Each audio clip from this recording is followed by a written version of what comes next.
Coming up on tonight's episode of Faith versus Culture, do Christians have an obligation to help Afghans? We're going to dive into this and more coming up next. To have sex before you marry is a bad idea. Don't tell me there's no such thing as gun violence. That just depends on your definition of when life begins. There are problems of sin and habit that cannot be solved outside the person of our Lord Jesus Christ.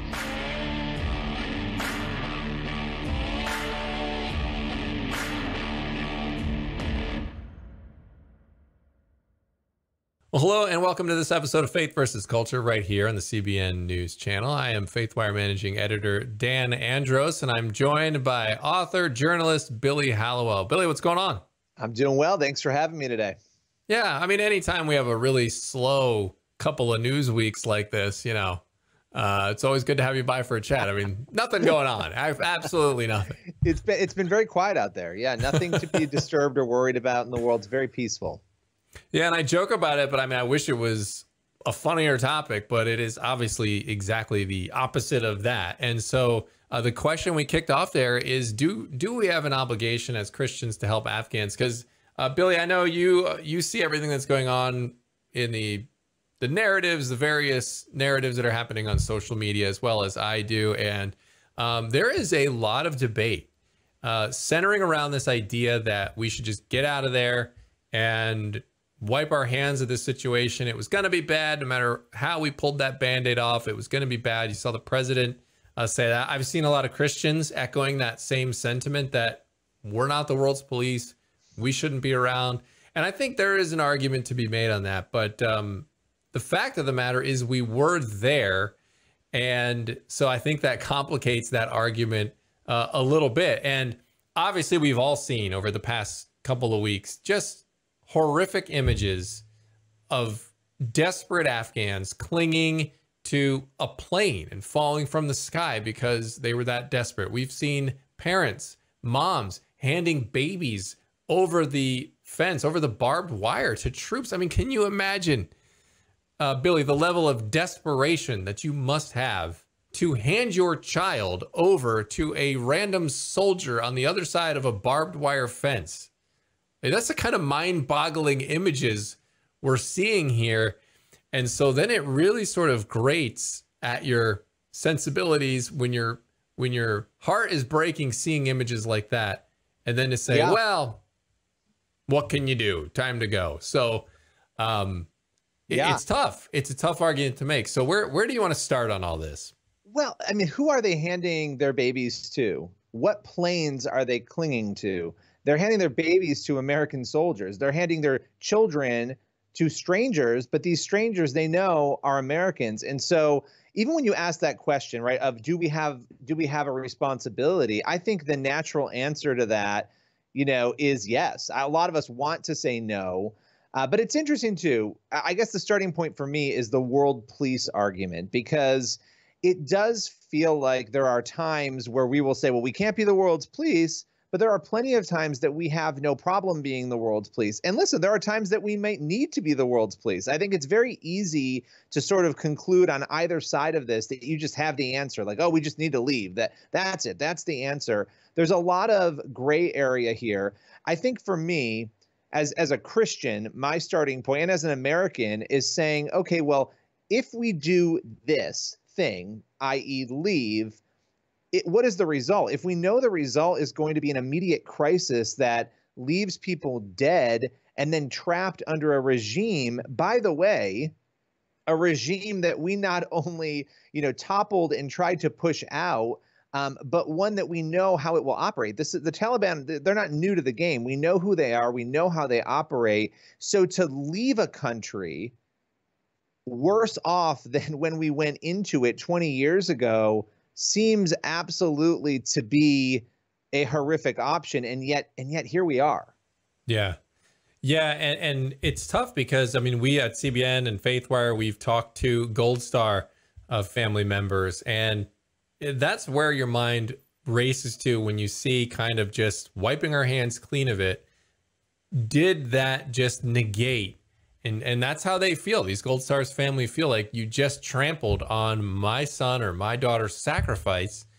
And it's extremely hard for them to deal with. And especially when, because I can understand we don't need to be militarily involved in every single country around the world. It's not, I would tend to agree with that sentiment. I think a lot of Americans agree with that sentiment. But the fact of the matter is that we were there, and especially with the troop presence reduced down to, I think, 2,500 troops, and there was very little incidents happening in the past few years.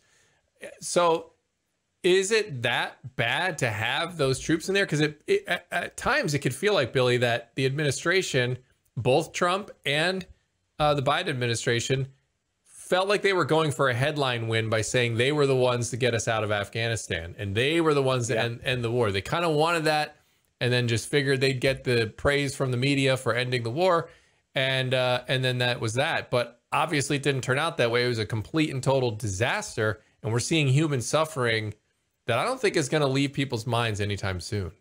No, and listen, the people in this country, we are war weary.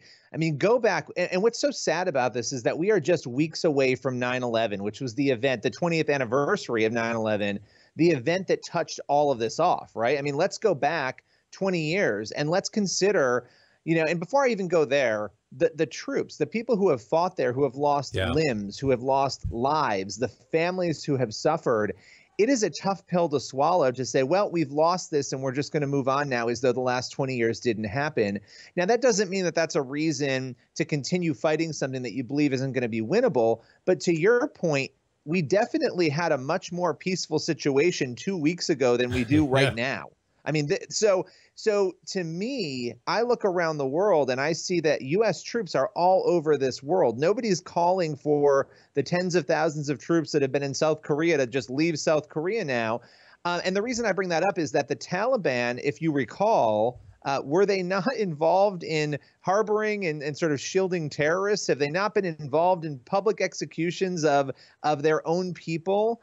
These are things that were going on regularly when they were in charge of Afghanistan, and we're already hearing reports of women being beaten, of this chaos that we saw before coming back into fruition. So it seems to me that the deeper thought here, and maybe I don't have the answer to this, but my question is, by leaving, are we opening another gaping hole that all of our other enemies can use to not only hurt us, but to hurt others around the world through terrorism? Because you're, again, putting the Taliban back in charge of an entire country. It just seems to me like it's a no-brainer to have some sort of presence there. Yeah, and we haven't even touched on Christians yet, Billy. We're talking about just our troops, the impact it's had on the people who serve there. Or you talk about the Afghans who helped us, and then we made promises to them, and it sure looks like we're breaking those promises. So that doesn't even address the Christians yet. You touched on how the women are persecuted there, but there have been reports as well of Taliban going door to door and looking through people's phones, looking for Bible apps, looking for things that would identify them as Christian. And we all know in the radical Islam world what it means to be an apostate. And what that means is you're going to probably die or at least suffer some very severe punishment. So that's where I kind of want to lock in for a minute here, Billy, is on what is our obligation as Christians wanting to help other Christians there. I'll touch on a couple Bible verses here to kick it off. But when you look at the Bible, it certainly indicates that we have a responsibility to help not just other people, but other Christians. Look at John 13, love one another. Galatians, serve one another. I'm not going to read the whole verses, but 1 Thessalonians 5:15, be kind to one another. This is all in the context of fellow believers. 1 John 1:7, have fellowship with one another, offer hospitality to one another. 1 Peter 4:9, confess your sins to one another, pray with one another. James 5:16, carry one another's burdens. Galatians 6:2, encourage one another. 1 Thessalonians 4:18. So, I mean, Galatians 6:2 right there, carry one another's burdens. I mean, the imagery there is, you're literally picking it up and carrying it. So how do you do that? I mean, it seems like you'd have to do at least something to offer some help there in Afghanistan. I mean, and that's the thing. We were already there. It's like, when you've pulled out and you've left 2,000 plus vehicles there. I mean, these people have literally better equipment than they did last time around because we've given it to them.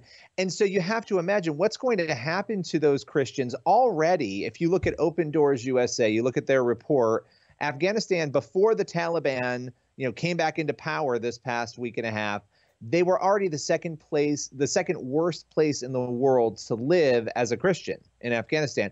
And so knowing that there were already all of these clan issues, right, in the culture, knowing how much time it takes to root that out, knowing that we were already there, I can't imagine how much worse that is going to get for Christians and other minority groups there. We do have a responsibility. I mean, I don't know. Maybe I'm just biased here or not thinking clearly, but America is the most privileged, wealthy nation in the history of man, and certainly in the world today. I can't imagine that with all the resources we have, that the answer would be just abandon the Afghans and just abandon the Afghan Christians who we know, again, this is not a question of maybe this will happen or, I don't know, maybe they won't be too nice to the Christians. They have already done these things. We already know what they will do. Leaving them from a Christian perspective feels so wrong to me. And so that I just, for me, that's a huge sticking point here is what is our responsibility, not only as Americans, but then really as Christians. And I would add, many of the people advocating that we just leave and abandon these people are the very same people making arguments for how we should help those on the border, here in our own country. And I think that's a very interesting conversation to make too. But it seems like we're sort of speaking out of two different ends of our mouth when it comes to these issues. Yeah, and it's a good idea to check where are we being driven by politics or by our faith. And when you get challenged, when you're going against maybe your own typical party that you align with, that's a time to really check your heart and see if you align. And there are lots of arguments on both sides, and I'm sure we're going to hear about it. You can email us, contact@faithwire.com. Go ahead and send the hate mail if you want. We can handle it. We'll probably even respond. So, all right, well, we're going to come back and have more conversation on this. The comparisons being made to the Taliban, people comparing Christians in America to the Taliban. We'll have that and more coming up next.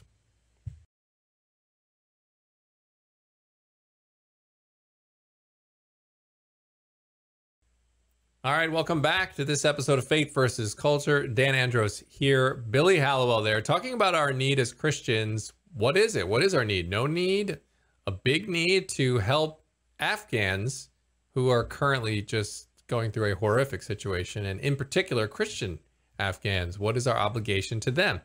Wanted to shift gears a little bit here, Billy, because I've seen this multiple times, and perhaps you have too.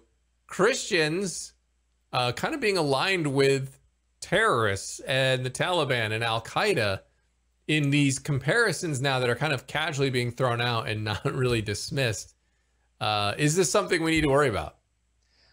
Yeah, not only do we need to worry about it because it leads down a very slippery slope, but we need to worry about it because it defies all logic. And it tells me that when somebody is employing these crazy comparisons, taking somebody that they don't like in their own political realm and comparing it to terrorists and people who murder people, that they have no concept of reality, essentially, or of the reality in which we are living. And that's a big deal because it shows me that people don't actually understand who the Taliban are, what the Taliban are capable of, what they've done to people. And it's one of those things, when you see these comparisons, there was one, in fact, that FaithWire covered. It was a pretty interesting story. It was a MSNBC contributor, and basically this person was comparing, I think, pro-lifers to the Taliban, essentially. And there was a quote, I'll read it. It says, "The Taliban aren't the only ones trying to impose their will on women's bodies and choices." And so with that line, you see, okay, so the pro-life people who are trying to protect unborn babies' lives, well, I guess they're kind of similar to the Taliban who want to just, not allow women to work, breathe, eat, sleep, or do anything, right? But it really does expose that you have this scenario where people are not understanding the gravity of the situation. I think we can get some people are going to get angry and frustrated by the comparison. Others are going to be, laugh it off. But I think we actually have to look at it and say, wait a minute, if you're making these comparisons between conservative Christians in America who are not murdering people, who are not taking people's right to live away, and you're comparing conservatives to people literally, who are willing to murder and harbor terrorists, then you have no concept of what's going on. And how can we fight a battle against what's going on or even confront it if we don't have a concept of what is actually happening? Yeah, and I mean, it's just a troubling trend. Another one I saw was late night host Stephen Colbert kind of dismissed the concern, saying, you know what, we shouldn't be in Afghanistan. We've got to worry about terrorists right here at home. And he was referring to January 6th and those that rioted on January 6th, which obviously wasn't good, but at the same time, not even close to on the same level as what has happened in Afghanistan with the Taliban. I mean, it's absurd to even, I just don't think people really have a clue. Billy, I'll just add this from my own personal experience. I mention this often because it's like a searing moment in my life when I reported from Iraq for a week and I went and I got on the front lines against ISIS. Now, I was with Peshmerga soldiers. Yeah, we went to the front line. Yes, ISIS was shooting like rockets and all this crazy stuff over, but it was generally pretty safe. As my translator jokingly would say, it's dangerous, but safe. And that was our big catchphrase the whole time there. But that was nerve-wracking to me. I'd never been in a war zone. And I'm watching this CNN reporter walk around, and she's, I think her name's Clarissa Ward. I'm going to probably botch that up. It's Clarissa something. But she's just walking around there at the airport at Kabul, and there's gunfire going off. Some Taliban guy ran in front of her and like cocked the gun. You just don't realize how dire it is and how desperate and how dangerous that situation is, and how awful the Taliban. I mean, like you said, Billy, their PR message is, oh, we're a more inclusive Taliban, but they were dragging a dead soldier through the body and the body through the streets just the day before. They clearly haven't changed. They're just trying to put on a better PR. Well, and we talked about this earlier in the show, but I think it's worth revisiting because the most sobering moment and the most horrifying thing I think I've ever watched was watching those people cling to an airplane knowing that they were going to die. They were so desperate. Nobody's clinging to an airplane at JFK Airport to escape on an American Airlines plane out of America because the conservatives are so scary and terrible. Right. And I think, I don't even mean to make light of it. It's so horrifying. It's a laughable argument. Yeah. Yeah. That's the only reason I'm laughing is because it's such a ridiculous point. No, 100%. I mean, it's laughable to consider that these people think that this is the same thing. But see, this is the way that we really need to fix this in our dialogue. This is sort of the old Adolf Hitler comparison. Everybody you don't like is Adolf Hitler, right? Hitler, right? And it's like that is not how you win. A, you don't win an argument that way, but B, you really diminish other people's suffering in that way as well, even if you don't realize you're doing it. And I think a lot of these people, they're just being lazy. They're not even recognizing how insane these comparisons are. And I think we need to call them out when we see them and say, look, do you know, let me tell you 10 things the Taliban did today. And let me see you then compare that to the people you're upset about who are conservatives in this country. And you'll realize how ridiculous it is. Yeah. And we're running out of time here, Billy. So I want to take a break. And on the other side of the break, we're going to look at ways Christians can help, because, I mean, hopefully, whether you agree or not with the government staying or going, hopefully everyone can agree that where people are helping on the ground there, we should try to help. And there's a couple great things going on. Christians taking some really cool action, and you can support them too. And we'll show you how on the other side of the break.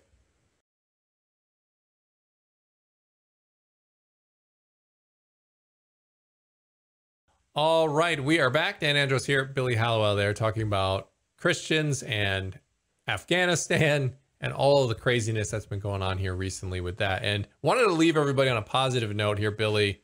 Glenn Beck's audience. Now, this is something that's not going to get mainstream exposure for obvious reasons, but Glenn Beck's audience just went absolutely insane on the fundraising front to help Christians and people trapped in Afghanistan. What happened there? Yeah, so this is crazy. They have a plan, the Nazarene Fund, which is his organization that he works with, Glenn, to fly 5,000 people out of Afghanistan, to rescue these people, take them out of Afghanistan, get them out of there. And Glenn went on the air, I think it was Wednesday morning, and said, look, I want you guys to help. Please donate. And the crazy thing is that $22 million in counting has been raised for this effort to help rescue people from Afghanistan. I don't know the logistics of it, but it seems like a phenomenal plan. And it's amazing to me and this is why you know that Americans believe we have a responsibility, because they raised $22 million in a couple of days. 2 days. Yeah. In just 2 days. Absolutely unbelievable. And I will say that I'd mentioned my trip to Iraq earlier, Billy. And at that time, the Nazarene Fund with Glenn, and I was actually working for Glenn at that time, they ended up using the Nazarene Fund to help some Christians who were trapped in Iraq and couldn't get out and wanted to get out of there. That was at a time when ISIS still controlled several places. A lot of people still in danger, just didn't have anywhere to go, and they needed to get, the country was in shambles, no jobs, anything like that. They needed to get out. And they were able to get a lot of people out to safety, and they worked contacts on the ground, in-country contacts, working with a lot of people in the Middle East to help get that done. So it's really pretty crazy. It's really pretty cool. And, even if you get, I don't know how many they'll be able to get out in Afghanistan. Obviously a crazy situation, but we'll be definitely praying that it works and that God puts favor on the people that are attempting to do that, especially if the government is failing in its effort to do so. But nevertheless, Nazarene Fund, a great place to donate if you want to contribute to directly to helping get some Christians out. And it's nazarenefund.org. That's the website. And just as a side note, we should be praying, and we should be praying for the Afghan people. I mean, I know a lot of us, some people might be like, I can't give, I don't have any money to give.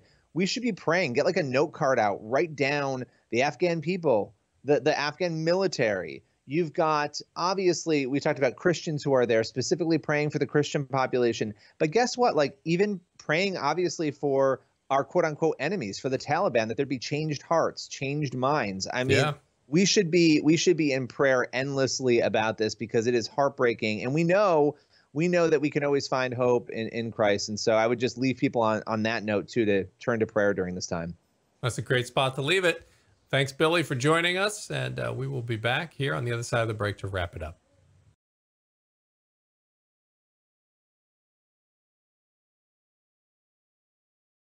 All right, that is all the time we have for this episode of Faith versus Culture. As always, thank you so much for joining us. We will be praying for you as you go out throughout your week, and we'll see you back here in a week. God bless.